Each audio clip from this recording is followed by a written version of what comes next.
karena wa rahmati wasi'at kulli syai'. Maka di antara doa yang tak boleh dilupakan oleh kaum muslimin, Allahumma inni as'aluka min fadlika wa rahmatika la yamlikuha illa ant. Allahumma inni as'aluka min fadlika wa rahmatika la yamlikuha illa ant. Doa singkat ikhwatisan tapi syarat dengan makna. Kemudian Allah Subhanahu wa taala bagi tahu kepada orang yang tadi meninggal, udkhul jannata bi rahmati wa fadli. Masuklah kamu ke dalam surga karena rahmat dan kasih sayangku. Maka orang ini mengatakan, tidak, ya Allah, masukkan saya ke dalam surga karena amalan dan ibadah yang aku lakukan. Kenapa demikian? Karena dia hidup di dunia beribadah saja. Hidup di dunia beribadah saja 200 tahun. Jadi 200 tahun umur dia hanya beribadah. Umur dia lebih dari 200 tahun, tapi 200 tahun fokus beribadah, tak pernah keluar kecuali untuk hajatnya. Beribadah siang malam, beribadah siang malam. Sehingga dikala dia beribadah, maka dianggap ibadah dia ini bisa menyebabkan dia masuk surga. 200 tahun bukan waktu yang sekejap di kota Islam. Kemudian Allah mengatakan, masuk surga dengan rahmat dan kasih sayangku. Maka orang ini kembali mengatakan, masukkan aku ke surga karena ibadah yang aku lakukan. Kemudian sampai 3 kali. Karena orang ini tak mau masuk surga karena rahmat Allah, maka Allah timbang mana ibadahnya, mana nikmat Allah. Kemudian Allah ambil salah satu nikmat yang ada pada tubuhnya, telinganya. Ditimbang antara telinga dengan ibadah 200 tahun, hilang ibadah 200 tahun, hilang baru satu nikmat. Wa fi anfusikum afala tubsirun. Tengok diri kalian betapa banyak nikmat Allah Subhanahu wa taala. Oleh karena itu ikhwatul Islam, pada akhirnya apa yang terjadi? Dia pun masuk ke dalam neraka Allah Azza wa Jalla. Maka ingat, fala tamnun tastaksir. Fala tamnun tastaksir. Karena biasanya yang membuat kita sombong adalah ibadah. Saya ini sudah haji 10 kali. Saya ini sudah umrah 50 kali. Ingat, fala tamnun tastaksir, yang banyak membuat kita masuk ke dalam neraka Allah karena kita merasa bangga dengan ibadah banyak yang kita lakukan. Makanya Allah bagi tahu fala tamnun tastaksir. Dan kita selalu mengatakan orang yang pertama kali masuk neraka itu adalah orang yang beribadah. Ada 4, biasanya kita sebutkan 3 menjadi 4. Yang pertama orang yang syahid, yang kedua orang yang alim, yang ketiga orang yang baca Quran, yang keempat orang yang bersedekah. 4 orang inilah yang pertama kali masuk neraka.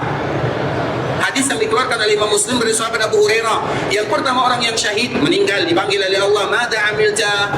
Wahai fulan, aku berikan kepadamu ini dan itu, diberikan nikmat. Apa yang kamu lakukan dengan nikmat tersebut? Maka orang ini mengatakan, "Jahadtu fik." Ya Allah, aku berjihad sampai aku meninggal. Apa kata Allah? Kadzabta. Kamu dusta, kamu berjihad. Yuqalu jari. Kamu hanya ingin mendapatkan titel pahlawan berani, gagah, kuat. Itu tujuan beribadah. Kemudian yang kedua orang alim yang mengajarkan manusia agama.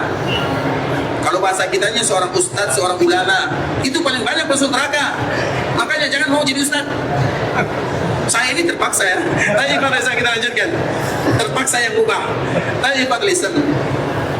Artinya yang banyak masuk neraka itu alim. Alim itu orang yang alim.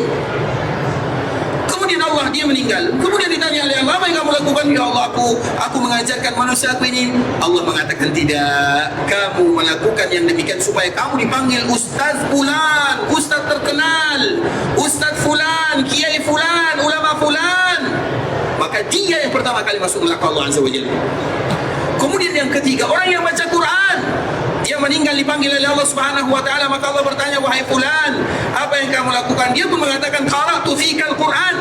Ya Allah, aku baca Al-Quran. Apa kata Allah Azza wa Jalla? Tidak. Kamu baca Quran supaya orang panggil tarannumnya bagus, suaranya indah, dipanggil qari wa qil. Dan itu sudah kamu dapatkan di dunia. Maka dia yang pertama kali masuk neraka. Baca Quran menyebabkan kita masuk neraka. Na'udzubillah. Kemudian yang keempat adalah orang yang bersedekah. Tidak ada pintu kebaikan kecuali dia bersedekah. Sedekah sana, sedekah sini, sedekah sana, sedekah semuanya. Kemudian dia meninggal, dipanggil oleh Allah Azza wa Jalla, wahai fulan, apa yang kamu lakukan? Tasaddaqtu bik. Aku bersedekah karenamu ya Allah. Apa kata Allah? Allah paling tahu tentang hati kita. Hati kita ini paling lemah. Makanya hati bahasa Arabnya adalah qalbun. Qalbun. Kenapa qalbun? Limada summiyal qalbu qalba?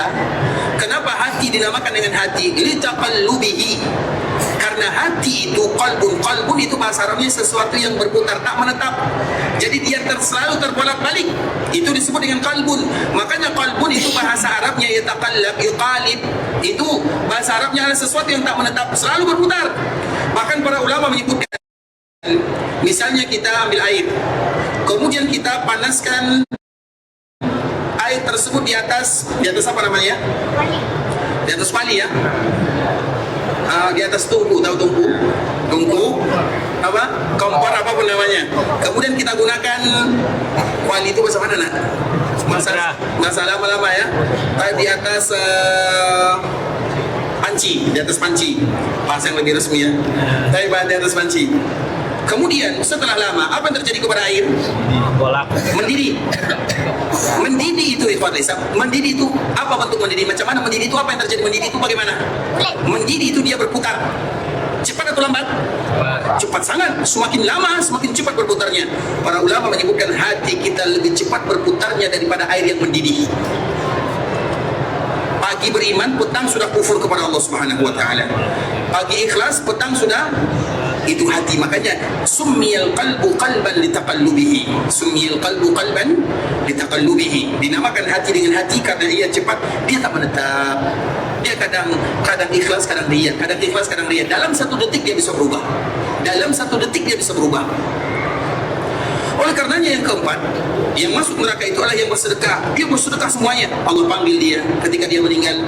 Apa yang kamu lakukan wahai fulan? Fasaddaqtu fi. Aku bersedekah. Apa kata Allah? Kadzabta, kamu dusta.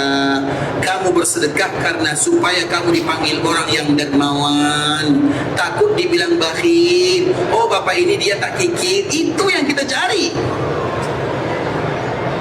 Jadi syaitan itu bukan syaitan, ingat ya, syaitan itu bukan menggoda orang yang berbuat dosa, itu semua sudah biasa. Tapi syaitan menggoda orang yang beribadah. Bisa dipahami? Syaitan menggoda orang yang beribadah. Maka ingat ikhwatul Islam, kita beribadah tidak akan sanggup kecuali karena pertolongan Allah Subhanahu wa taala. Dan itu pun tidak akan diterima kecuali karena taufik dari Allah Subhanahu wa taala. Maka tak ada yang masuk surga dengan ibadah yang ia lakukan. Karena banyak orang beribadah pada akhirnya ia sombong. Pergi haji sampai rumah. Kemudian namanya Muhammad, dia pergi haji. Kemudian sampai rumah, maka dia pun dipanggil, wahai Muhammad. Dia pun langsung marah. Tahukah kamu, peci warna putih ini mahal harganya, ini mahal di Mekah cari. Itu dia, ingin dipanggil Bapak Haji. Kalau ingin dipanggil Bapak Haji, berarti ada juga Bapak Umroh. Iya atau tidak? Kenapa hanya Bapak Haji? Kenapa tak ada Bapak Umroh? Kalau ada Bapak Umroh, kenapa tak ada Bapak Salat? Kenapa tak ada bapak puasa, bapak sedekah? Sama rukun Islam. Kenapa harus haji saja? Kenapa harus umrah saja? Karena di sini banyak manusia yang gagal di dalamnya. Saya sudah haji berkali-kali, umrah berkali-kali. Pintu syaitan sudah mulai masuk di dalamnya. Oleh karena itu, ikhwatul Islam, masuk surga tidak ada kecuali karena taufik, karunia dan kasih sayang dari Allah Subhanahu wa taala. Maka